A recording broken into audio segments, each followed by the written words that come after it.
ਐਤਵਾਰ ਦੀ ਕਲਾਸ ਸ਼ੁਰੂ ਕਰਦੇ ਹਾਂ ਜੀ। ਸਾਰੀ ਸੰਗਤ ਨੂੰ ਗੁਰਫਤਿਹ।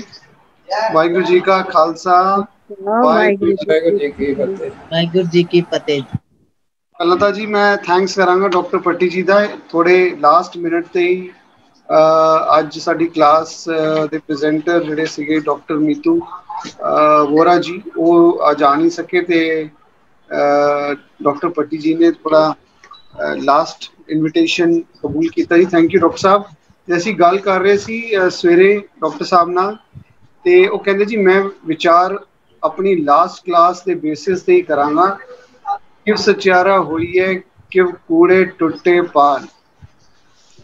ਤੇ ਛੋਟੀ ਜਿਹੀ ਅਸੀਂ ਡਿਸਕਸ਼ਨ ਕਰ ਰਹੇ ਸੀ ਤੇ ਡਾਕਟਰ ਸਾਹਿਬ ਨੇ ਕਿਹਾ ਜੀ ਕਿ ਟੌਪਿਕ ਇਹੀ ਚੂਜ਼ ਕਰਨਾ ਹੈ ਅੱਜ। ਤੇ ਸੰਗਤ ਨੂੰ ਥੋੜਾ ਜਿਹਾ ਇਹ ਵੀ ਦੱਸਣਾ ਹੈ ਕਿ ਹੁਣ ਰੋਲ ਮਾਡਲ ਬਣਨ ਦਾ ਟਾਈਮ ਆ ਗਿਆ ਹੈ।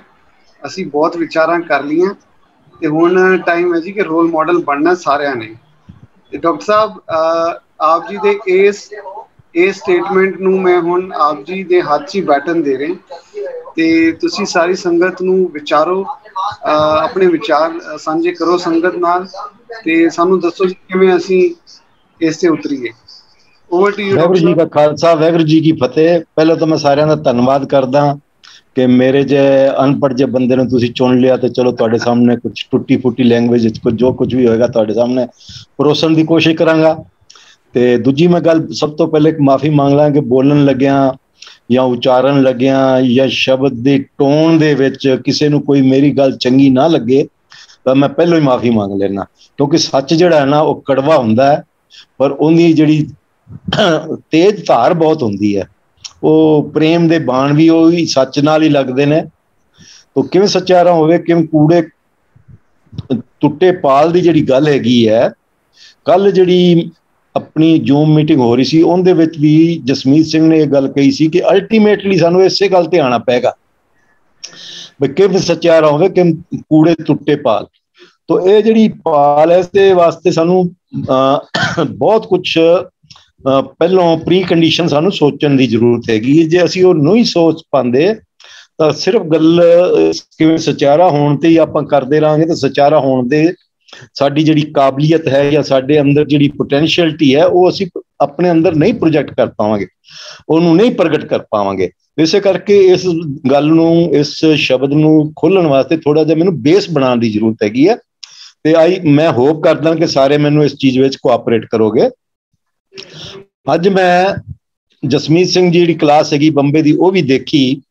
ਉਹਨਾਂ ਨੇ ਇੱਕ ਬਹੁਤ ਸੋਹਣੀ ਗੱਲ ਅੱਜ ਕੀਤੀ ਜਿਹੜੀ ਕਿ ਮੈਂ ਉਹਨਾਂ ਨੂੰ ਐਪਰੀਸ਼ੀਏਟ ਕਰ ਰਿਹਾ ਹੈਗਾ, ਐਂਡੋਰਸ ਕਰਦਾ ਉਹਨਾਂ ਨੂੰ, ਕਿ 3 ਬੱਚਿਆਂ ਨੂੰ ਲੈ ਕੇ ਉਹਨਾਂ ਨੇ ਇੱਕ ਸ਼ਬਦ ਲੈ ਕੇ ਉਹਨਾਂ ਤੇ ਛੋਟਾ ਜਿਹਾ ਸਕ੍ਰਿਪਟ ਬਣਾਇਆ, ਤੇ ਸਕ੍ਰਿਪਟ ਬਣਾ ਕੇ ਉਹ ਤਿੰਨੇ ਹੀ ਬੱਚੇ ਪਹਿਲਾਂ ਥੋੜਾ ਜਿਹਾ ਰੌਂਗ ਸਾਈਡ ਤੇ ਚੱਲ ਰਹੇ ਸੀ, ਫਿਰ ਜਿਵੇਂ ਜਿਵੇਂ ਉਹਨਾਂ ਨੂੰ ਗਿਆਨ ਆਉਂਦਾ ਹੈਗਾ ਤਾਂ ਉਹ ਫਿਰ ਰਾਈਟ ਪ੍ਰੋਸੈਸ ਹੋ ਜਾਂਦੇ ਨੇ, ਫਿਰ ਤਿੰਨੋਂ ਹੀ ਮਿਲ ਕੇ ਇੱਕ ਕਨਕਲੂਜਨ ਤੇ ਨਿਕਲਦੇ ਨੇ ਕਿ ਅਸੀਂ ਜਿਸ ਟਾਈਮ ਪ੍ਰਮਾਤਮਾ ਦੀ, ਪ੍ਰਭੂ ਦੀ ਮਿਹਰ ਲੈਣੀ ਹੈਗੀ ਹੈ ਤਾਂ ਮਿਹਰ ਵਾਸਤੇ ਭਾਂਡਾ ਤਾਂ ਸਿੱਧਾ ਕਰਨਾ ਹੀ ਪੈਣਾ ਨਾ।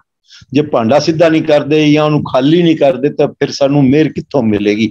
ਤੇ ਬੱਚਿਆਂ ਦੀ ਮੈਂ ਉਹ ਅਪਰੀਸ਼ੀਏਸ਼ਨ, ਮੈਂ ਉਹਨਾਂ ਵਾਸਤੇ ਮੈਂ ਬਹੁਤ ਰਿਗਾਰਡ ਵੀ ਕਰ ਰਿਹਾ ਤੇ ਐਪਰੀਸ਼ੀਏਸ਼ਨ ਵੀ ਕਰਦਾ। ਇਸੇ ਗੱਲ ਨੂੰ ਮੈਂ ਹੋਰ ਡੂੰਘੀ ਕਹਿਣ ਵਾਸਤੇ ਇੱਕ ਗੱਲ ਕਹਾਂਗਾ ਕਿ ਅਸੀਂ ਪਿਕਚਰ ਵੇਖਣ ਜਾਂਦੇ ਹਾਂ, ਪੈਸੇ ਵੀ ਖਰਚ ਕਰਦੇ ਹਾਂ, ਔਰ 3 ਘੰਟੇ ਤੋਂ ਬਾਅਦ ਇਹ ਵੀ ਮਹਿਸੂਸ ਕਰਦੇ ਹਾਂ ਅਸੀਂ ਬੜੀ ਐਂਟਰਟੇਨਮੈਂਟ ਕਰਕੇ ਆਏ, ਪਰ ਕਿਤੇ ਨਾ ਕਿਤੇ ਸਾਡੇ ਮਨ ਦੇ ਵਿੱਚ ਇਹ ਅਵਸਥਾ ਆ ਜਾਂਦੀ ਹੈ ਜਾਂ ਇੱਕ ਸੋਚ ਵੀ ਆ ਜਾਂਦੀ ਕਿ ਅਸੀਂ ਬੇਵਕੂਫ ਤਾਂ ਨਹੀਂ ਬਣ ਕੇ ਆ ਗਏ ਕਿਤੇ ਨਾ ਕਿਤੇ।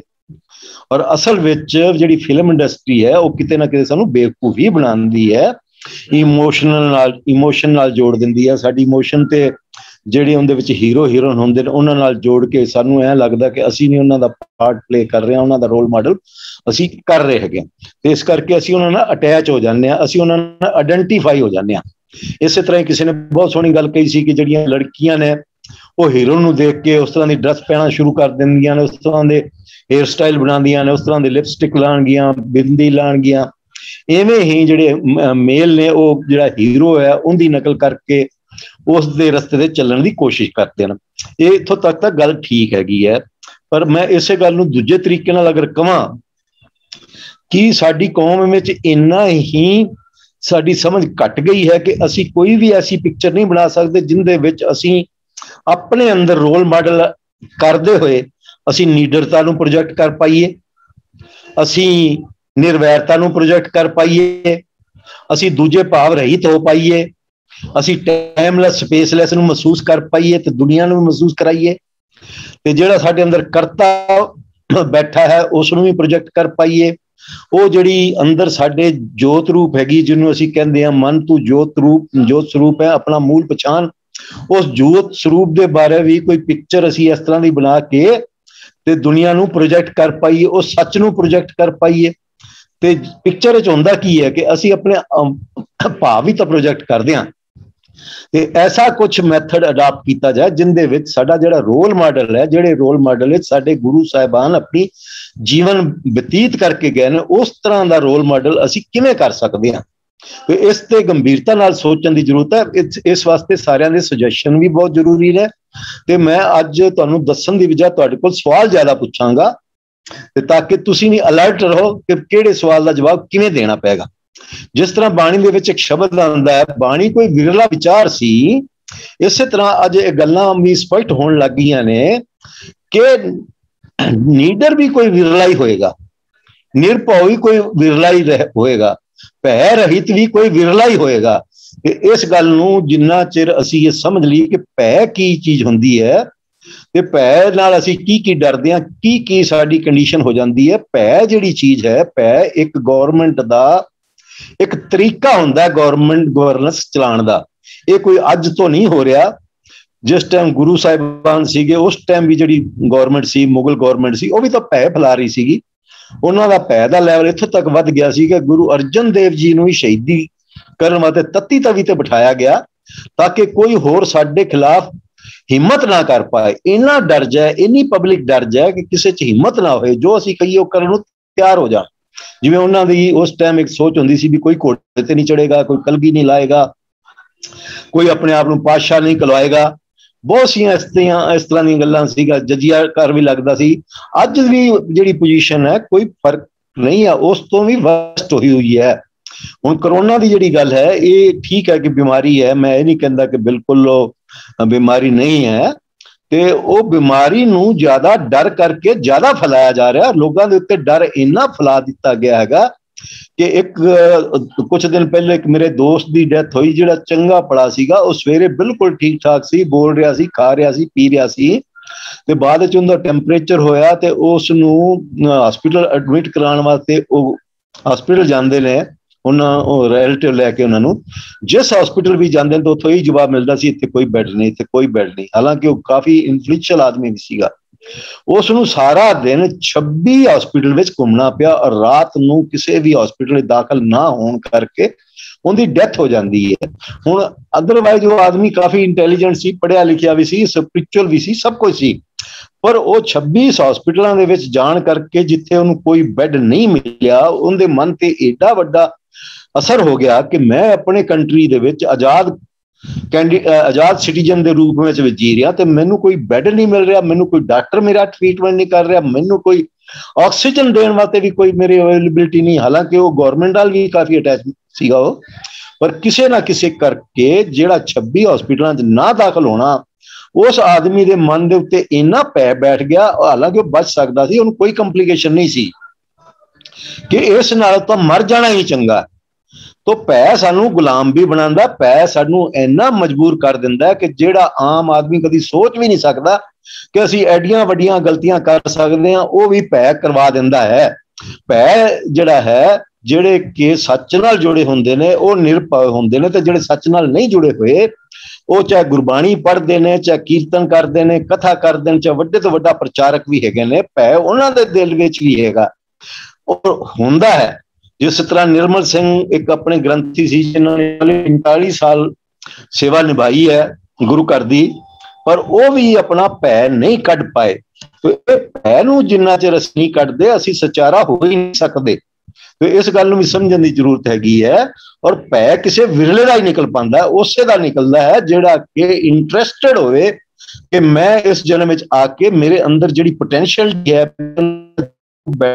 ਪ੍ਰਭੂ ਦਾ, ਮੈਂ ਉਹਨੂੰ ਆਪਣਾ ਪ੍ਰਗਟ, ਤੇ ਜਿਹੜੀ ਗ੍ਰੰਥ ਸਾਹਿਬ ਹੈਗੀ, ਗ੍ਰੰਥ ਸਾਹਿਬ ਕੇ ਆਪਣੇ ਜੀਵਨ ਨੂੰ ਧਾਰ ਕਰਕੇ साहब इशारा कर रहे ने, वो जिहड़ा प्रभु सारी सृष्टि दे विच रम्या होया, जिस प्रभु ने सारी सृष्टि बनाई है, उस प्रभु दे नाल जुड़ना है, उससे अगे अरदास करनी है, जिहड़ी जिसनूं कहंदे ने तू ठाकर तुम पे अरदास।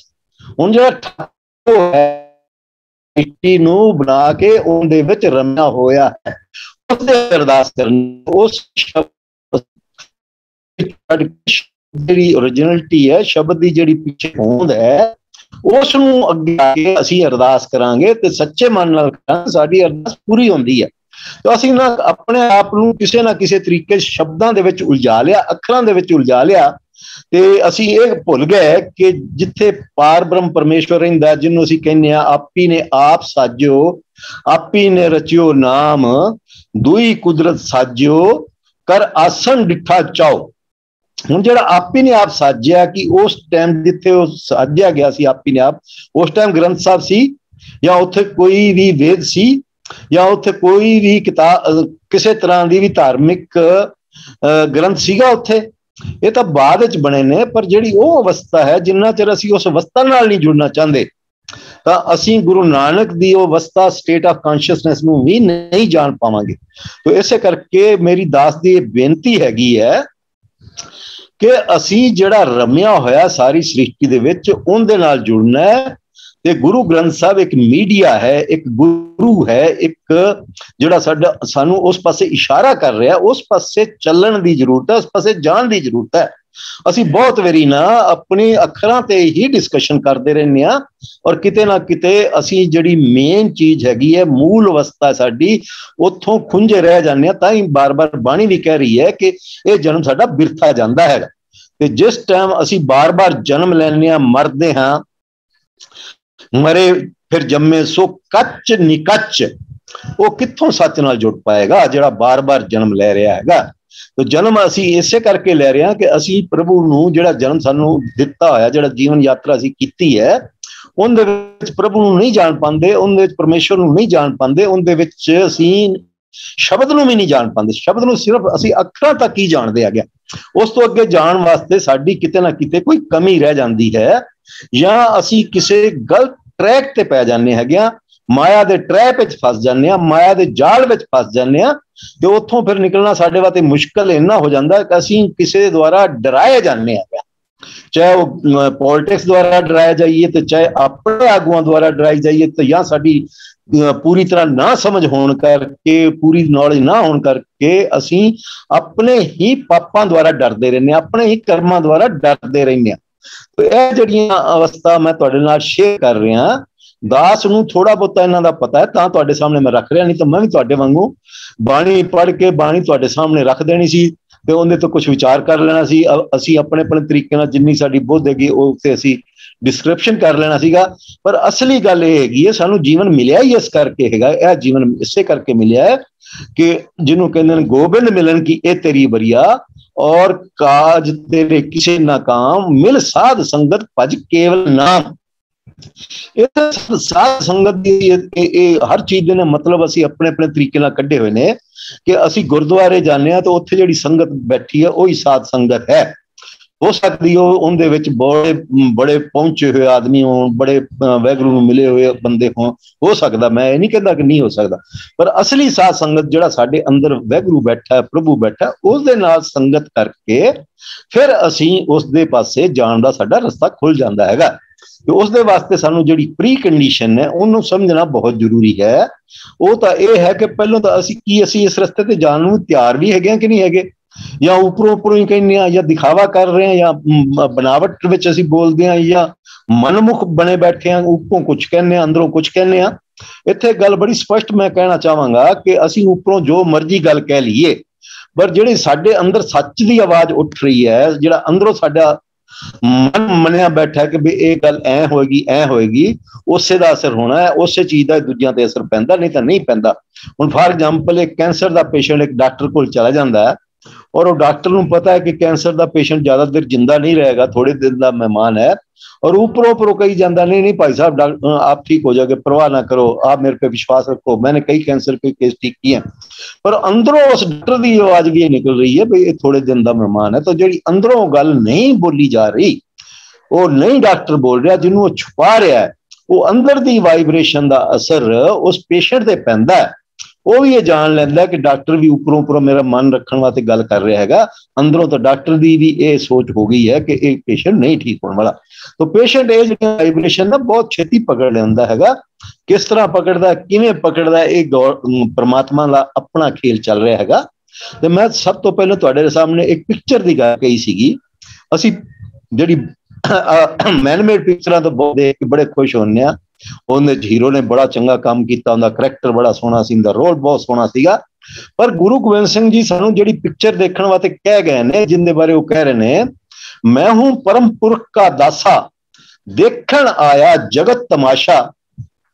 ये जिहड़ी सारी जगत दे विच पिक्चर चल रही है, यह सानू देखण वास्ते क्यों नहीं कोई प्रेरित करता सानू, ते ना साडे अंदरों कोई एडी उमंग उठदी हैगी, एडी कोई प्रेरणा उठदी कि इस पिक्चर नूं भी देखिए, जिहड़ी कि सारे ब्रह्मांड में सारी यूनीवर्स चल रही है, किवें चल रही है, कौन चला रहा है, किस हुक्म में चल रही है, किड्डा वड्डा हुक्म होएगा।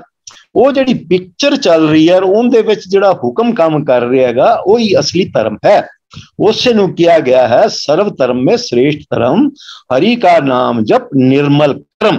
उस धर्म नू जानना है जिहड़ा कि हुक्म सारी सृष्टि में चल रहा है, मेरे शरीर में चल रहा है, तुहाडे शरीर में चल रहा है, हर जीव हैगा उहदे विच भी चल रहा है। जिस टाइम साडे च इन्नी कंपीटेंसी आ जाती है कि उस धर्म नू असीं समझ लैंदे आ, फिर सानू पता लग जाएगा कि सिख धर्म एडा वड्डा है। उस हुक्म नू ही धर्म किया गया है, डिवाइन आर्डर नू ही हुक्म किया गया है। उस तो बाद फिर डिवाइन आर्डर तो बाद जिहड़े नेचुरल ला आंदे ने वो भी धर्म दे विच आ जांदे ने। ते जिहड़ी शरीर की गल कर कीती गई है कि ये शरीर सब धर्म है, उहदे विच मेरा तुहाडा शरीर भी आ जांदा है, ते सारे ब्रह्मंड का जिहड़ा शरीर है, आकार है, वो भी आ जांदा है, जिन्हों एक कहा गया है ये जग सच्चे की है कोठड़ी, सच्चे का विश्वास। इत्थे इस जग नूं असीं कूड़ राजा कूड़ प्रजा कूड़ सब संसार भी कह दिता, इसे नूं सच्चे दी कोठड़ी, सच्चे दा विश्वास भी कह रहे हैं। ये सारी साडी मनोदशा ते डिपेंड करदा, साडी जिहड़ी दृष्टिकोण है सोचण दा किड्डा वड्डा हैगा, उस ते डिपेंड करदा। जे साडा दृष्टिकोण प्रभु वाला हो जांदा, परमेश्वर वाला हो जांदा है, ते सानू ये जिहड़ी झूठ दा संसार, झूठ प्रजा झूठ राजा झूठ सब संसार जिहड़ा नजर आंदा है, वो ही उनका साडा दृष्टिकोण ही बदल जाता। सानू इस संसार भी फिर सच की कोठड़ी नजर आती है, ते उस दे नाल नाल फिर सानू अपने बारे भी पता लग जाता कि ये जिहड़ी शरीर हैगा ये भी सच्चे की कोठड़ी हैगी है।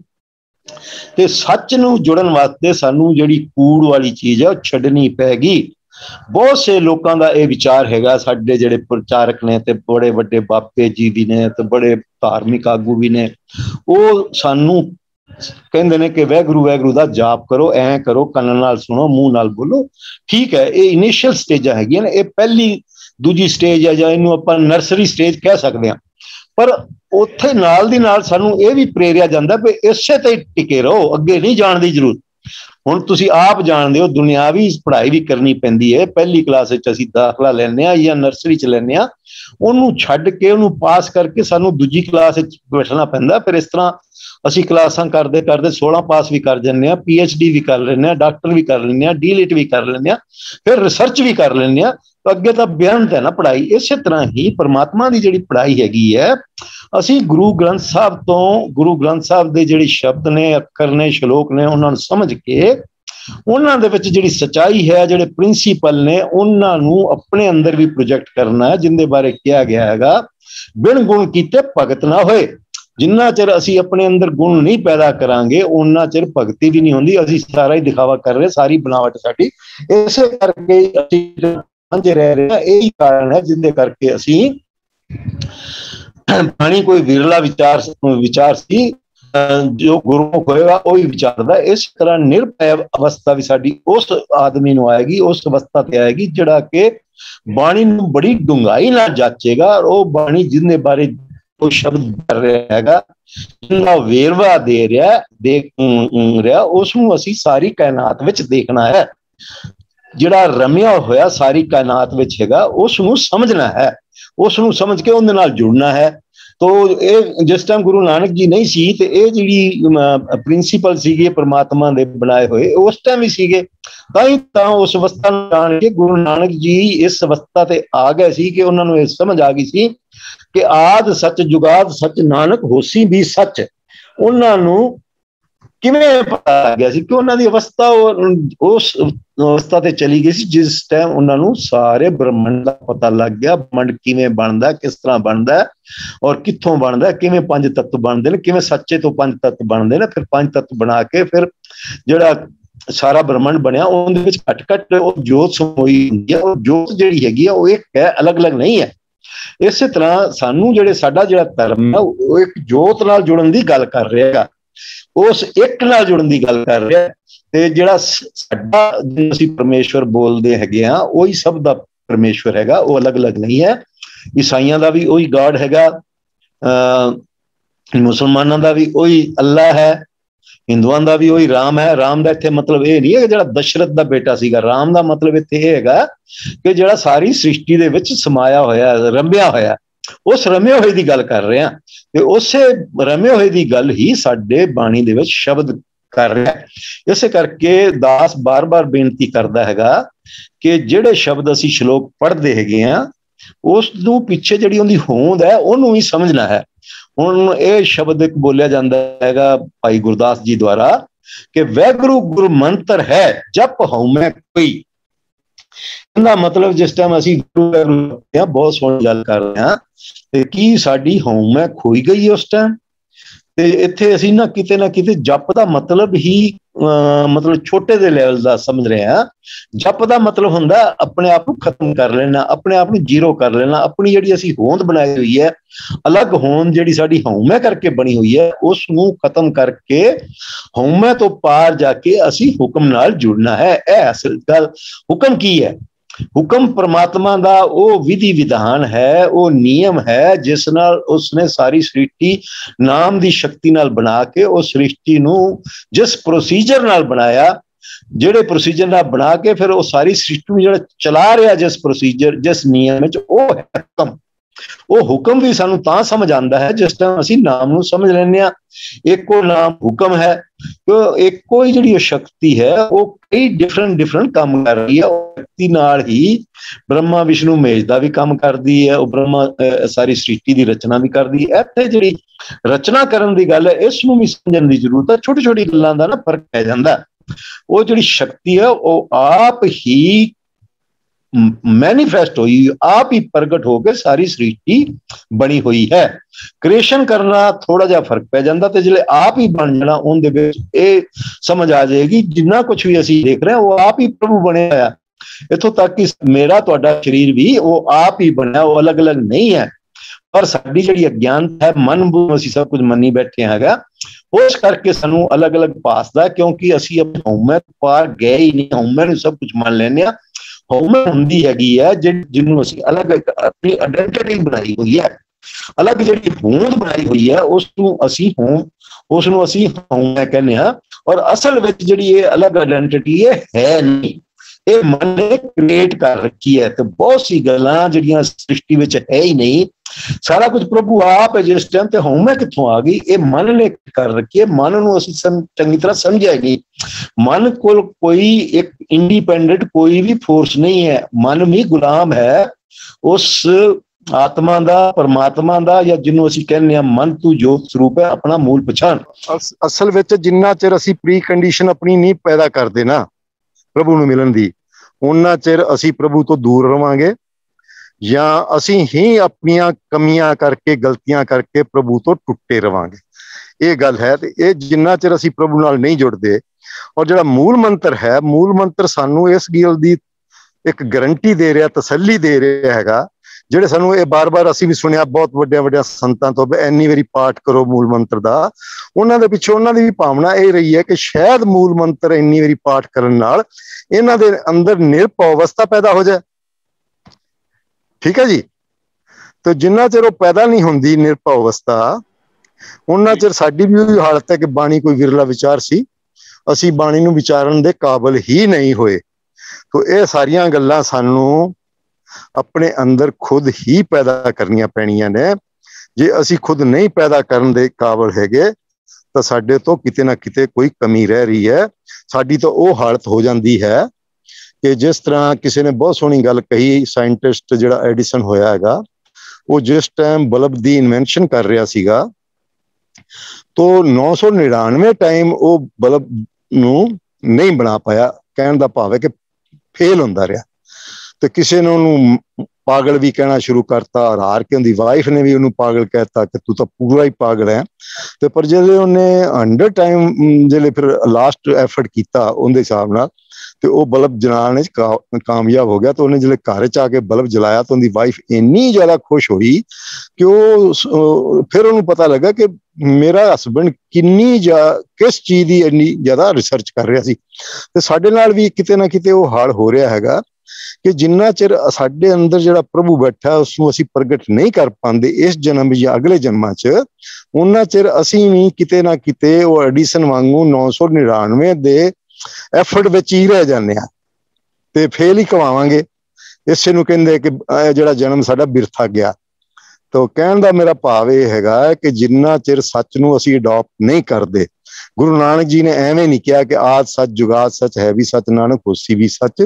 उस सच नाल जिन्ना चिर असीं एकमिक नहीं हुंदे तां तक गल नहीं बनन वाली। ते सच नाल हुण किवें होना है इस गल नूं थोड़ा जिहा होर आपां हुण खोलदे हां कि किव सचारा होवे किव कूड़े टुटे पाल हुक्म रजाई चलना नानक लिखिया नाल। तो सब तो पहले तो हुक्म दे बारे सानू समझण दी जरूरत हैगी है कि हुक्म जिस तरह असी छोटी तो छोटी जिहड़ी चीज ते जाइए, एटम ते जाइए असी थोड़ी देर वास्ते, एटम दे विच न्यूट्रॉन प्रोटॉन होंदे ने और उनके चारों तरफ इलैक्ट्रॉन घूमते ने। ये एक एटम का हुक्म है जिस दे अकॉर्डिंग वो घूम रहा, इलैक्ट्रॉन घूमते हैं। इलैक्ट्रॉन की भी फिर अगों कितना सर्कल कटना है, पूरा कटना, अद्धा कटना है, किन्ने इलैक्ट्रॉन होंगे उस पर सारा कुछ डिपेंड करता है। यही जी चीज हैगी है, यही सूरज के चारों तरफ जो प्लैनेट घूमते हैं उन्होंने भी इवें होंगी है। फिर सूरज के चारों तरफ जो प्लैनेट घूमते हैं वो सारा मिला के एक सौर मंडल कहलाता है। तो वो जो सौर मंडल हैगा वो फिर दूजे सौर मंडलों के चारों तरफ भी घूमते हैं। तो ये सारा कुछ हुक्म विच हो रहा है। सूरज अपनी लाइट दे रहा है, किरणा छड्ड रहा है, हीट दे रहा है, एनर्जी दे रहा है, ये सारा कुछ हुक्म विच हो रहा है। इस तरह ही सारा ब्रह्मंड चल रहा है। उस हुक्म नूं असीं समझना है। तो वो हुक्म जिहड़ा गुरु नानक जी कह रहे हैं कि हुक्म रजाई चलना नानक लिखिया नाल, नानक जी गलत नहीं कह रहे, नानक जी बिल्कुल ठीक कह रहे हैं कि हर जिहड़ा आकार हैगा इस दुनिया दे विच, छोटे तो छोटा वड्डे तो वड्डा, माइक्रो फार्म तो लैके मैक्रो फार्म तक, उन्हां दे विच हुक्म नाम दे रूप विच बैठा है, जोत दे रूप विच उन्हां च बैठा हैगा, नूर दे रूप विच बैठा और वो उन्हां नूं चला रहा हैगा। ये है हुक्म। तो हुक्म नूं जिवें असीं बड़े डीप जाके उन्हूं समझण दी कोशिश करांगे तां साडे सामने हुक्म दा भी जिहड़ियां रहस्य ने प्रभु आप ही फिर खोलना शुरू कर दिंदा है। हुक्म कोई रिटन नहीं है। हुक्म दे बारे बाणी च बहुत डीप गल्लां कहीआं गईयां ने, पर जिन्ना चिर साडे ते उत्ते नहीं वापरदियां सानू वो सिर्फ एक अखर अखर ही महसूस होंदे ने, अखरां तो अगे नहीं जा पाते। तो इस करके हर चीज नूं असीं जिंदगी दे विच धारण करके उन्दा अपने जीवन का पार्ट बनाना है। रोल मॉडल असीं तां ही कर पावांगे जिस टाइम असीं उस अवस्था नूं असीं जीवन दे विच होंदे देखीए। तो साडी भी जीवन की जिहड़ी लीला चल रही है, जिहड़ा खेल तमाशा चल रहा है, उस एंगल नाल देखिए जिस एंगल नाल गुरु गोबिंद सिंह जी कह रहे हैं कि मैं परम पुरुष दा दास हूं ते इस जगत तमाशे नूं देखण आया। जे असीं तमाशे नूं उस देखण लग जाएंगे, सानू जिहड़ी हुक्म बारे जिहड़ी सोची हैगी है साडी भी डीप होनी शुरू हो जाएगी। तो जिस टाइम सानू हुक्म दा पता लग जाता है वो लिखिया कित्थे हैगा, बहुत सोचण वाली हैगी है कि मत्थे ते लिखिया होया जिहड़े असीं आम गल्लां कह दिंदे आ कि की साडे दिल विच लिखिया होया, की साडे ब्रेन विच लिखिया होया, की साडे वो ਕਿੱਥੇ ਲਿਖਿਆ ਹੋਇਆ? ਅਗਰ ਡਾਕਟਰੀ ਦੇ ਪੁਆਇੰਟ ਨਾਲ ਦੇਖੀਏ ਤਾਂ ਹੁਕਮ ਜਿਹੜੀ ਸਾਡੀ ਜੀਨਸ ਹੈਗੀਆਂ ਨਾ ਸਰੀਰ ਦੇ ਵਿੱਚ, ਹਰ ਸੈੱਲ ਦੇ ਵਿੱਚ, ਉੱਥੇ ਕਿਤੇ ਨਾ ਕਿਤੇ ਕਿਸੇ ਨਾ ਕਿਸੇ ਫਾਰਮ ਵਿੱਚ ਹੈਗਾ। ਉਹ ਉਸ ਜੀਨ ਦੇ ਵਿੱਚ ਨਾ ਪੋਟੈਂਸ਼ੀਅਲਿਟੀ ਹੁੰਦੀ ਹੈ, ਸੰਭਾਵਨਾ ਹੁੰਦੀ ਹੈ ਚੰਗੇ ਕੰਮਾਂ ਦੀ ਵੀ ਤੇ ਮਾੜੇ ਕੰਮਾਂ ਦੀ। ਉਸ ਹੁਕਮ ਨੂੰ ਫਿਰ ਹਾਲਾਤ ਜਿਹੜੇ ਨੇ ਸਾਡੇ ਸਰਕਮਟਾਂਸਿਸ ਨੇ ਉਹ ਉਹਨੂੰ ਪ੍ਰਗਟ ਕਰਦੇ ਨੇ, ਚੰਗੇ ਪਾਸੇ ਵੀ ਮਾੜੇ ਪਾਸੇ। ਜੇ ਸਾਡੀ ਸੋਚ ਪੋਜ਼ਿਟਿਵ ਹੈ ਤਾਂ ਅਸੀਂ ਪੋਜ਼ਿਟਿਵ ਪਾਸੇ ਜਾਵਾਂਗੇ, ਤੇ ਜੇ ਨੈਗੇਟਿਵ ਹੈ ਤਾਂ ਨੈਗੇਟਿਵ ਪਾਸੇ ਜਾਵਾਂਗੇ। ਤੋ ਇਹਨਾਂ ਵਿਚਾਰਾਂ ਨਾਲ ਹੁਕਮ ਨੂੰ ਜੇ ਅਸੀਂ ਸਮਝ ਜਾਂਦੇ ਹਾਂ ਤਾਂ ਫਿਰ ਹੁਕਮ ਸਾਨੂੰ ਕੀ ਪ੍ਰੇਰਨਾ ਦਿੰਦਾ, ਇਸ ਨੂੰ ਵੀ ਸਮਝਣ ਦੀ ਜ਼ਰੂਰਤ ਹੈਗੀ ਹੈ। ਜਿਸ ਟਾਈਮ ਮੈਂ ਇਸ ਫੀਲਡ ਵਿੱਚ ਥੋੜਾ ਆਇਆ ਸੀਗਾ, ਥੋੜਾ ਗਿਆਨ ਹੋਇਆ ਸੀਗਾ, ਤਾਂ ਇਹ ਗੱਲ ਪਤਾ ਲੱਗੀ ਕਿ ਹੁਕਮ ਉਹ ਚੀਜ਼ ਹੈ ਜਿਹੜੀ ਤੁਹਾਨੂੰ ਬਾਰ-ਬਾਰ ਪ੍ਰੇਰਨਾ ਦਿੰਦੀ ਹੈਗੀ ਹੈ ਵੀ ਉੱਠ, ਇਹ ਕੰਮ ਕਰ, ਇਹ ਕੰਮ ਤੇਰੇ ਕਰਨ ਜੋਗਾ ਹੈ, ਇਸ ਕੰਮ ਦੇ ਤੂੰ ਕੰਪੀਟੈਂਟ ਹੈ, ਆ ਤੂੰ ਕਰ ਲਏਗਾ, ਇਸ ਵਾਸਤੇ ਤੇਰੀ ਕਾਨਫੀਡੈਂਸ ਤੇਰੀ ਹੈਲਪ ਕਰ ਰਹੀ ਹੈ, ਇਸ ਕੰਮ ਕਰਨ ਵਿੱਚ ਤੂੰ ਬਣਿਆ ਹੈ, ਇਸ ਕੰਮ ਕਰਨ ਵਾਸਤੇ ਤੂੰ ਇਸ ਦੁਨੀਆ 'ਚ ਆਇਆ ਹੈਗਾ, ਇਸ ਕੰਮ ਕਰਨ ਦੇ ਤੂੰ ਯੋਗ ਹੈ, ਇਸ ਕੰਮ ਕਰਨ ਦੀ ਤੇਰੇ ਵਿੱਚ ਸੰਭਾਵਨਾ ਹੈਗੀ ਹੈ, ਇਸ ਕੰਮ ਕਰਨ ਦੀ ਤੇਰੀ ਪੋਸੀਬਿਲਿਟੀ ਹੈ। ਉਹ ਜਿਹੜੀ ਬਾਰ-ਬਾਰ ਪ੍ਰੇਰਨਾ ਮਿਲਦੀ ਹੈਗੀ ਹੈ ਉਹ ਸਾਨੂੰ ਹੁਕਮ ਬਣ ਕੇ ਵਾਪਰਦੀ ਹੈ। ਤੇ ਜਿਸ ਟਾਈਮ ਅਸੀਂ ਉਸ ਹੁਕਮ ਦੇ ਭਾਣਾ ਮੰਨ ਕੇ, ਉਸ ਨੂੰ ਮਜਬੂਰੀ ਨਾ ਮੰਨ ਕੇ ਭਾਣਾ ਮੰਨ ਕੇ ਕੰਮ ਕਰਦੇ ਹਾਂ ਤਾਂ ਉਹ ਸਾਡੀ ਹੈਲਪ ਕਾਫੀ ਹੋ ਜਾਂਦੀ ਹੈ। ਤੇ ਉਸ ਹੈਲਪ ਨਾਲ ਫਿਰ ਉਸ ਕਾਨਫੀਡੈਂਸ ਨਾਲ ਤੇ ਫਿਰ ਉੱਤੋਂ ਸਾਡੇ ਪ੍ਰਭੂ ਦੀ ਕਿਰਪਾ ਹੋ ਜਾਂਦੀ ਹੈ, ਗੁਰੂ ਦੀ ਮਿਹਰ ਹੋ ਜਾਂਦੀ ਹੈ। ਉਹ ਹਾਲਤ ਸਾਡੀ ਹੋ ਜਾਂਦੀ ਹੈ ਜਿਵੇਂ ਗੁਰੂ ਗੋਬਿੰਦ ਸਿੰਘ ਨੇ ਥਾਪਨਾ ਦਿੱਤੀ ਸੀ ਭਾਈ ਵਿਚਿੱਤਰ ਸਿੰਘ ਨੂੰ, ਤੇ ਉਹ ਇੱਕ ਹਾਥੀ ਨਾਲ, ਮਸਤ ਹਾਥੀ ਨਾਲ, ਨਾਗਣੀ ਨਾਲ ਲੜ ਕੇ ਉਸ ਹਾਥੀ ਨੂੰ ਘਾਇਲ ਕਰਕੇ ਵਾਪਸ ਮੋੜਤਾ ਸੀਗਾ। ਤੇ ਇਹ ਕਾਨਫੀਡੈਂਸ ਦੀ ਗੱਲਾਂ ਨੇ। ਇਹ ਕਾਨਫੀਡੈਂਸ ਤਾਂ ਆਉਂਦਾ ਹੈ ਜਿਸ ਟਾਈਮ ਅਸੀਂ ਪ੍ਰਭੂ ਰੂਪੀ ਕਾਨਫੀਡੈਂਸ ਨੂੰ ਆਪਣੇ ਅੰਦਰ ਮਹਿਸੂਸ ਕਰਦੇ ਹਾਂ, ਜਿੰਦੇ ਬਾਰੇ 9ਵੇਂ ਗੁਰੂ ਜੀ ਨੇ ਉਹ ਵੀ ਲਿਖਿਆ ਹੈ, ਜਗ ਕੇ ਹਿਰਦੇ ਵਿਸ਼ਵਾਸ ਪ੍ਰਭੂ ਆਇਆ, ਤਤ ਗਿਆਨ ਤਿਸ ਮਨ ਪ੍ਰਗਟਾਇਆ। ਉਸ ਵਿਸ਼ਵਾਸ ਨਾਲ ਸਾਡੇ ਅੰਦਰ ਤਤ ਗਿਆਨ ਵੀ ਪ੍ਰਗਟ ਹੋ ਜਾਂਦਾ, ਤੇ ਤਤ ਗਿਆਨ ਪ੍ਰਗਟ ਹੋਣ ਨਾਲ ਸਾਨੂੰ ਬਹੁਤ ਕੁਝ ਸਮਝ ਆਣੀ ਸ਼ੁਰੂ ਹੋ ਜਾਂਦੀ ਹੈ। ਇਹੀ ਗੱਲ ਗੁਰੂ ਕਬੀਰ ਜੀ ਨੇ ਵੀ ਗੱਲ ਕਹੀ ਹੈ ਕਿ ਮੈਂ तो रहूं तेरे विश्वास में। ਤੇ ਪ੍ਰਭੂ ਦਾ ਸਾਡੇ ਅੰਦਰ ਨਿਵਾਸ ਸਥਾਨ ਜਿਹੜਾ ਹੈ, ਸਾਡੀ ਜਿਹੜੀ ਕਾਨਫੀਡੈਂਸ ਹੈ ਉਹ ਹੈ ਨਿਵਾਸ ਸਥਾਨ, ਉਹ ਸਾਡੇ ਦਿਲ ਵਿੱਚ ਹੁੰਦਾ। ਤੋ ਜਿਸ ਟਾਈਮ ਸਾਡੇ ਅੰਦਰ ਇਹ ਕਾਨਫੀਡੈਂਸ ਆ ਜਾਂਦਾ ਹੈਗਾ, ਫਿਰ ਅਸੀਂ ਕਿਸੇ ਨਾ ਕਿਸੇ ਤਰੀਕੇ ਕੂੜ ਦੀ ਪਾਲ, ਜਿਹੜੀ ਕਿ ਸਾਡੀ ਮਨ ਦੀ ਇੱਕ ਦੀਵਾਰ ਹੁੰਦੀ ਹੈ ਜਿਹਦੇ ਅੰਦਰ ਸਾਰਾ ਕੂੜ ਕਬਾੜ ਭਰਿਆ ਹੋਇਆ ਹੈ, ਸਭ ਤੋਂ ਪਹਿਲੇ ਜਿਹੜਾ ਸਾਡਾ ਸਬਕੌਂਸ਼ੀਅਸ ਮਾਈਂਡ ਹੁੰਦਾ, ਜਿਹਨੂੰ ਅਵਚੇਤਨ ਮਨ ਕਹਿੰਦੇ ਆ, ਉਹਦੇ ਵਿੱਚ ਸਫਾਈ ਸ਼ੁਰੂ ਹੋ ਜਾਂਦੀ ਹੈ।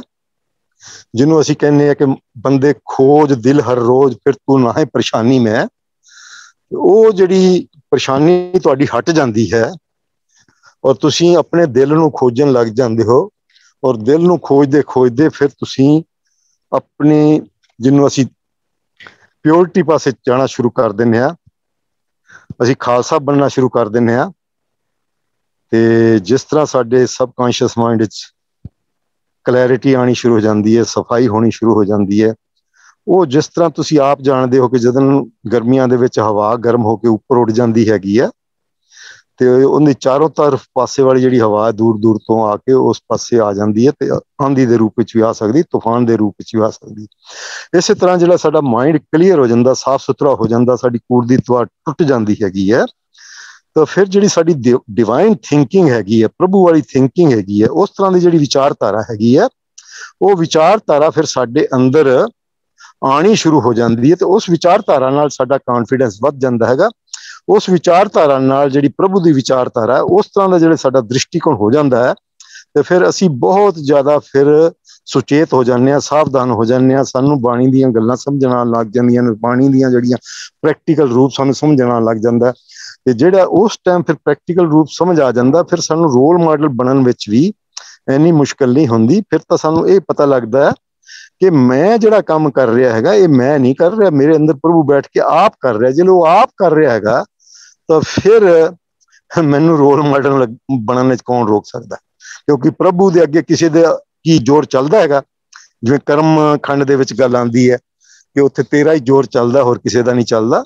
ਤੇ ਜਿਸ ਟਾਈਮ ਅਸੀਂ ਇਸ ਅਵਸਥਾ ਨੂੰ ਸਮਝਦੇ ਹਾਂ ਤੇ ਜਿਸ ਟਾਈਮ ਸਾਨੂੰ ਪਤਾ ਲੱਗ ਜਾਂਦਾ ਕਿ ਮੇਰੇ ਅੰਦਰ ਜੋ ਵੀ ਕੰਮ ਕਰ ਰਿਹਾ ਪ੍ਰਭੂ ਦੀ ਫੋਰਸ ਹੀ ਕੰਮ ਕਰ ਰਹੀ, ਪ੍ਰਭੂ ਦਾ ਨਾਮ ਹੀ ਕੰਮ ਕਰ ਰਿਹਾ, ਪ੍ਰਭੂ ਮੇਰੇ ਅੰਦਰ ਐਗਜ਼ਿਸਟ ਕਰਦਾ ਤੇ ਉਹ ਹੀ ਕੰਮ ਕਰ ਰਿਹਾ ਹੈਗਾ। ਤੇ ਉਸ ਦੇ ਕੰਮ ਕਰਨ ਨਾਲ ਫਿਰ ਸਾਡਾ ਜਿਹੜਾ ਨਾ ਸੱਚਖੰਡ ਦੇ ਵਿੱਚ ਜਿਹੜਾ ਸਾਡਾ ਵਾਸਾ ਹੈਗਾ ਉਹ ਫਿਰ ਜਿਹੜੀ ਸ਼ਬਦ ਰੂਪ ਸ਼ਕਤੀ ਹੈਗੀ ਜਿਹਨੂੰ ਮੈਂ ਬਾਰ-ਬਾਰ ਯੂਨੀਵਰਸਲ ਫੋਰਸ ਕਹਿੰਦਾ, ਉਹ ਹੀ ਫਿਰ ਸਾਨੂੰ ਸੱਚਖੰਡ ਵਿੱਚ ਲੈ ਕੇ ਜਾਂਦੀ ਹੈ, ਜਿਹਨੂੰ ਅਸੀਂ ਪਰਮ ਸੱਚ ਵੀ ਕਹਿ ਸਕਦੇ ਹਾਂ, ਜਿਹਨੂੰ ਅਸੀਂ ਐਬਸੋਲੂਟ ਟਰੁੱਥ ਵੀ ਕਹਿ ਸਕਦੇ ਹਾਂ। ਉੱਥੇ ਬੰਦਾ ਨਹੀਂ ਜਾ ਸਕਦਾ, ਉੱਥੇ ਸੁਰਤੀ ਜਾਂਦੀ ਹੈ, ਸਰੀਰ ਜਾ ਹੀ ਨਹੀਂ ਸਕਦਾ ਤੇ ਉੱਥੇ ਬਹੁਤ ਸੂਖਸ਼ਮ ਰੂਪ ਵਿੱਚ ਹੈਗਾ। ਤੇ ਜਿਸ ਟਾਈਮ ਅਸੀਂ ਸੱਚਖੰਡ ਦੇ ਵਿੱਚ ਜਿਹੜਾ ਸਾਡਾ ਨਿਵਾਸ ਹੋ ਜਾਂਦਾ ਹੈਗਾ ਉਹ ਸਾਨੂੰ ਸਾਡੀ ਸੁਰਤੀ ਤੇ ਸ਼ਬਦ ਮਿਲ ਕੇ ਦੋਨੋਂ ਹੀ, ਜਿਹਨੂੰ ਕਹਿੰਦੇ ਨੇ ਸ਼ਬਦ ਗੁਰੂ ਸੁਰਤ ਧੁਨ ਚੇਲਾ, ਸੁਰਤ ਦੀ ਜਿਹੜੀ ਪਹਿਲਾਂ ਧੁਨ ਨਾਲ ਜੁੜਦੀ ਹੈ, ਫਿਰ ਸ਼ਬਦ ਨਾਲ ਜੁੜ ਕੇ ਉਸ ਨਿਰਾਕਾਰ ਨਾਲ ਜੁੜ ਕੇ ਫਿਰ ਨਿਰਾਕਾਰ ਹੀ ਸਾਨੂੰ ਸੱਚਖੰਡ ਦੇ ਵਿੱਚ ਲੈ ਜਾਂਦਾ, ਜਿੰਦੇ ਬਾਰੇ ਕਿਹਾ ਗਿਆ ਸੱਚਖੰਡ ਵਸੇ ਨਿਰੰਕਾਰ। ਤੇ ਜਿਸ ਟਾਈਮ ਅਸੀਂ ਸੱਚਖੰਡ ਵਿੱਚ ਜਾ ਕੇ ਵੱਸਦੇ ਹਾਂ, ਟਿਕਦੇ ਹਾਂ, ਥਿਰਕਰ ਵੈਸੋ ਅਰਜਨ ਪਿਆਰੇ, ਉੱਥੇ ਜਾ ਕੇ ਫਿਰ ਸਾਡੀ ਕੰਪਲੀਟ ਸਚਾਰਾ ਹੋਣ ਦੀ ਜਿਹੜੀ ਅਵਸਥਾ ਪ੍ਰਗਟ ਹੁੰਦੀ ਹੈਗੀ ਆ। ਤੇ ਉਹ ਜਿਹੜੀ ਪ੍ਰਗਟ ਹੋ ਜਾਂਦੀ ਫਿਰ ਉੱਥੇ ਇਹ ਕਿਹਾ ਗਿਆ ਹੈਗਾ ਥਿਰਕਰ ਵੈਸੋ ਅਰਜਨ ਪਿਆਰੇ ਸਤਿਗੁਰੂ ਤੁਮਰੇ ਕਾਜ ਸਵਾਰੇ। ਜਿਸ ਟਾਈਮ ਅਸੀਂ ਉਸ ਸੱਚਖੰਡ ਦੇ ਵਿੱਚ ਜਾ ਕੇ ਅਡੋਲ ਹੋ ਕੇ ਬੈਠਦੇ ਹਾਂ, ਉੱਥੇ ਟਿਕ ਜਾਂਦੇ ਹਾਂ, ਉੱਥੇ ਸਾਡਾ ਮਨ ਹੁੰਦਾ ਹੀ ਨਹੀਂ, ਫਿਰ ਜਾ ਕੇ ਜਿਹੜੀ ਸੱਚਖੰਡ ਦੀਆਂ ਜਿੰਨੀਆਂ ਵੀ ਸ਼ਕਤੀਆਂ ਨੇ, ਨਾਮ ਦੀ ਸ਼ਕਤੀ, ਹੁਕਮ ਦੀ ਸ਼ਕਤੀ, ਅੰਮ੍ਰਿਤ ਦੀ ਸ਼ਕਤੀ ਤੇ ਹੋਰ ਜਿੰਨਾ ਕੁਛ ਵੀ ਮਤਲਬ ਸਾਡੀ ਵਿਵੇਕ ਬੁੱਧੀ ਬਣ ਜਾਂਦੀ ਹੈ ਤੇ ਹੁਕਮ ਦੇ ਨਾਲ ਅਸੀਂ ਚੱਲਣ ਲੱਗ ਜਾਂਦੇ ਤੇ ਅੰਮ੍ਰਿਤ ਰਸ ਵੀ ਸਾਡੇ ਚੋਂ ਮਿਲ ਜਾਂਦਾ। ਉਹ ਸਤਿਗੁਰੂ ਰੂਪੀ ਜਿਹੜੀ ਸ਼ਕਤੀ ਹੈ ਉਹ ਫਿਰ ਸਾਰੇ ਕੰਮ ਸਾਡੇ ਉਹ ਆਪ ਕਰਦੀ ਹੈਗੀ ਹੈ। ਤੇ ਜਿਸ ਟਾਈਮ ਪ੍ਰਭੂ ਆਪ ਕੋਈ ਕੰਮ ਕਰੇ ਉਸ ਨੂੰ ਕੌਣ ਰੋਕ ਸਕਦਾ ਹੈ, ਉਸ ਦੇ ਕੌਣ ਅੱਗੇ ਅੜਚਨ ਪਾ ਸਕਦਾ ਹੈ, ਉਸ ਦੇ ਅੱਗੇ ਕੌਣ ਅੜ ਸਕਦਾ ਹੈ? ਅੜੇ ਸੋ ਝੜੇ ਵਾਲੀ ਗੱਲ ਹੋ ਜਾਂਦੀ ਹੈ। ਤੋ ਮੈਂ ਤੁਹਾਡੇ ਅੱਗੇ ਬੇਨਤੀ ਕਰਾਂਗਾ ਕਿ ਇੰਟਰਨੈਟ ਕੋਈ ਬਹੁਤ ਜ਼ਿਆਦਾ ਠੀਕ ਨਹੀਂ ਹੋਇਆ, ਬਾਰ-ਬਾਰ ਮੇਰੇ ਖਿਆਲ ਅਨਮਿਊਟ ਹੋ ਜਾਂਦਾ ਤੇ ਆਵਾਜ਼ ਠੀਕ ਆ ਰਹੀ ਹੈ ਤਾਂ ਮੈਂ ਹੋਰ ਅੱਗੇ ਬੋਲ ਸਕਦਾ, ਤੇ ਨਹੀਂ ਆ ਰਹੀ ਤਾਂ ਫਿਰ ਆਪਾਂ ਇੱਥੇ ਬੰਦ ਕਰ ਸਕਦੇ ਹਾਂ। ਆਵਾਜ਼ ਤੇ ਠੀਕ ਹੈ ਜੀ, ਆਵਾਜ਼ ਠੀਕ ਹੈ, ਆਵਾਜ਼ ਠੀਕ ਹੈ ਨਾ, ਪਰ ਬਾਰ-ਬਾਰ ਅਨਮਿਊਟ ਹੋ ਜਾਂਦਾ ਤੇ ਮੈਂ ਉਹਨੂੰ ਦੇਖ ਕੇ ਕਰ ਰਿਹਾ। ਹਾਂਜੀ, ਤੇ ਹੁਣ ਆਪਾਂ ਇਸ ਗੱਲ ਨੂੰ ਹੋਰ ਅੱਗੇ ਲਿਜਾਣ ਵਾਸਤੇ ਇੱਕ ਗੱਲ ਮੈਂ ਹੋਰ ਕਰ ਸਕਦਾ ਕਿ ਇੱਥੇ ਇੰਟਰਨੈਟ ਚੱਲ ਰਿਹਾ ਹੈਗਾ, ਬੜੀ ਖੁਸ਼ੀ ਦੀ ਗੱਲ ਹੈ, ਪਰ ਬਾਰ-ਬਾਰ ਇਹ ਨਾ ਅਨਮਿਊਟ ਹੋ ਜਾਂਦਾ ਹੈਗਾ। ਤੇ ਇੱਥੇ ਜਿਹੜੀ ਮੈਂ ਗੱਲ ਸ਼ੁਰੂ ਕੀਤੀ ਸੀਗੀ ਕਿ ਜਿਹੜੀ ਪਿਕਚਰ ਦੇਖਦੇ ਹਾਂ ਅਸੀਂ ਫਿਲਮ ਜਿਹੜੀ ਅੱਜ ਕੱਲ੍ਹ ਸੈਟੇਲਾਈਟ ਨਾਲ ਚੱਲਦੀ ਹੈਗੀ ਆ, ਤੇ ਇੱਥੇ ਥੋੜਾ ਜਿਹਾ ਸੈਟੇਲਾਈਟ ਨਾਲ ਸਾਡਾ ਮੋਬਾਈਲ ਚੱਲ, ਕੰਪਿਊਟਰ ਚੱਲਦੇ ਨੇ, ਅੱਜ ਫਿਲਮ ਇੰਡਸਟਰੀ ਵੀ ਉਸੇ ਨਾਲ ਚੱਲਦੀ, ਜਿਹੜੀ ਥੀਏਟਰ 'ਚ ਪਿਕਚਰਾਂ ਦਿਖਾ, ਅਸੀਂ ਸਾਰੇ ਜਾਣ ਸਕਦੇ ਹਾਂ ਸੈਟੇਲਾਈਟ ਕੀ ਹੈਗਾ, ਜਿੱਥੋਂ ਸਾਡਾ ਮੋਬਾਈਲ ਚੱਲ ਰਿਹਾ, ਇੰਟਰਨੈਟ ਚੱਲ ਰਿਹਾ ਤੇ ਅਸੀਂ ਸਾਰੀਆਂ ਮੋਬਾਈਲ ਨਾਲ ਗੱਲਾਂ ਵੀ ਕਰਦੇ ਹਾਂ। ਇੱਕ ਸੈਟੇਲਾਈਟ ਹੋਰ ਹੈ ਜਿਹਨੂੰ ਗੁਰਬਾਣੀ ਦੇ ਵਿੱਚ ਹੁਕਮ ਕਿਹਾ ਗਿਆ। ਹੁਕਮ ਇੱਕ ਐਸੀ ਮਾਈਨਿਊਟ ਚੀਜ਼ ਹੈਗੀ ਹੈ, ਇੰਨੀ ਸੂਖਸ਼ਮ ਚੀਜ਼ ਹੈਗੀ ਹੈ ਕਿ ਹੁਕਮ ਦੇ ਵਿੱਚ ਜਿਹੜਾ ਗਿਆਨ ਪ੍ਰਭੂ ਤੁਹਾਨੂੰ ਕਿਤੇ ਵੀ ਬੈਠਾ ਦੇ ਸਕਦਾ ਹੈ ਤੇ ਉਹੀ ਗਿਆਨ ਪ੍ਰਭੂ ਦੂਜੀ ਜਗ੍ਹਾ 'ਚ ਭਾਵੇਂ ਉਹ ਕਿੰਨੀ ਵੀ ਦੂਰ ਹੋਵੇ, ਭਾਵੇਂ ਚਾਂਦ ਤੇ ਬੈਠਾ ਹੋਵੇ, ਉਹਨੂੰ ਵੀ ਦੇ ਦਿੰਦਾ ਹੈਗਾ। ਤੇ ਇਹ ਸੈਟੇਲਾਈਟ ਤੋਂ ਵੀ ਉੱਪਰ ਵਾਲੀ ਜਿਹੜੀ ਚੀਜ਼ ਹੈ ਉਸ ਨੂੰ ਆਪਾਂ ਹੁਕਮ ਕਹਿ ਸਕਦੇ ਹੈਗੇ।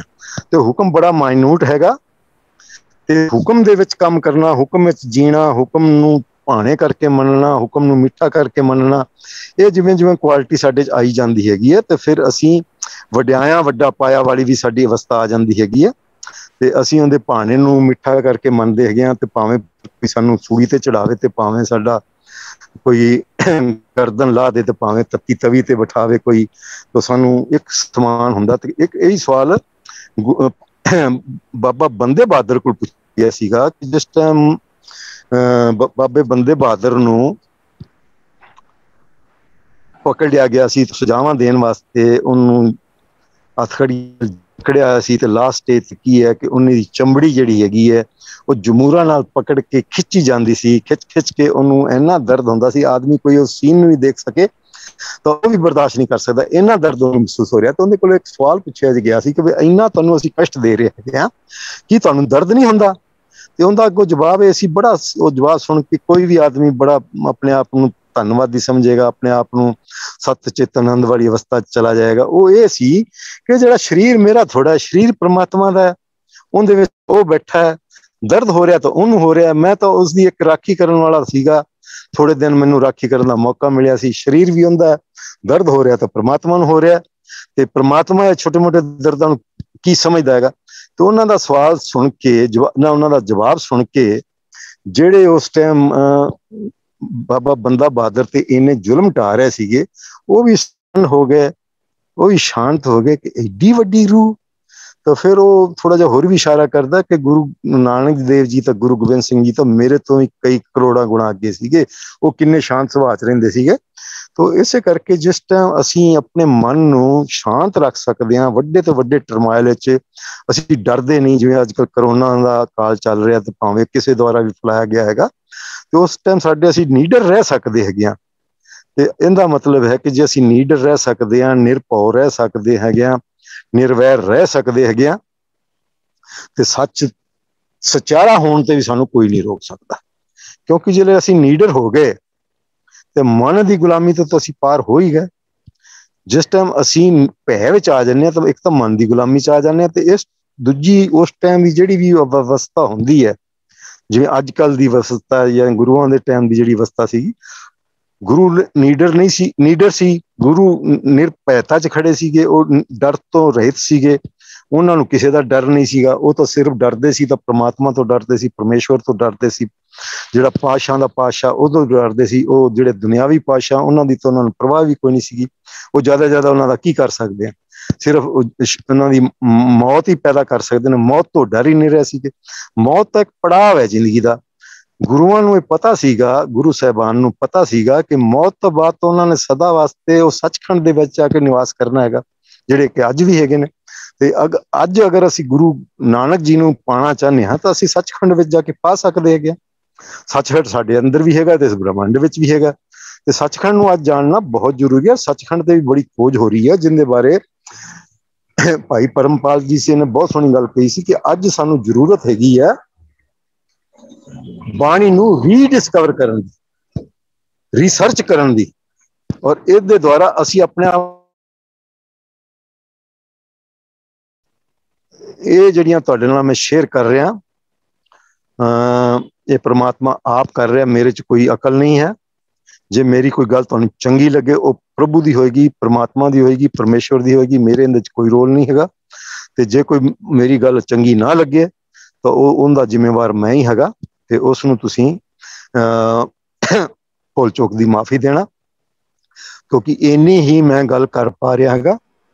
ਠੀਕ ਹੈ ਕਿ ਇੰਟਰਨੈਟ ਨੇ ਜਿੰਨਾ ਸਾਥ ਦਿੱਤਾ ਉਹਨਾਂ ਤੁਹਾਡੇ ਨਾਲ ਸ਼ੇਅਰ ਕਰ ਪਾਇਆ। ਤੇ ਅੱਜ ਦੀ ਜਿਹੜੀ ਇਹ ਮੈਂ ਤੁਹਾਡੇ ਸਾਹਮਣੇ ਕੁਛ ਰੱਖੀਆਂ ਨੇ ਗੱਲਾਂ, ਇਹਦੇ ਵਿੱਚ ਬਹੁਤ ਸੇ ਸਵਾਲ ਐਸੇ ਉੱਠ ਰਹੇ ਨੇ ਕਿ ਅਸੀਂ ਰੋਲ ਮਾਡਲ ਕਰਨ ਵਿੱਚ ਕਿਉਂ ਪਿੱਛੇ ਹਟ ਰਹੇ ਹਾਂ। ਨੰਬਰ 1, ਅਸੀਂ ਪਿਕਚਰ ਇੰਡਸਟਰੀ ਨੂੰ ਬਹੁਤ ਸੋਹਣਾ ਸਮਝਦੇ ਹਾਂ, ਉਹਨਾਂ ਨੂੰ ਹੀਰੋ ਮੰਨਦੇ ਹਾਂ, ਪਰ ਜਿਹੜੇ ਸਾਡੇ ਗੁਰੂ ਸਾਹਿਬਾਨ ਹੋਏ ਨੇ ਅਸਲੀ ਹੀਰੋ ਤਾਂ ਉਹ ਸੀਗੇ। ਹੁਣ ਜਿਵੇਂ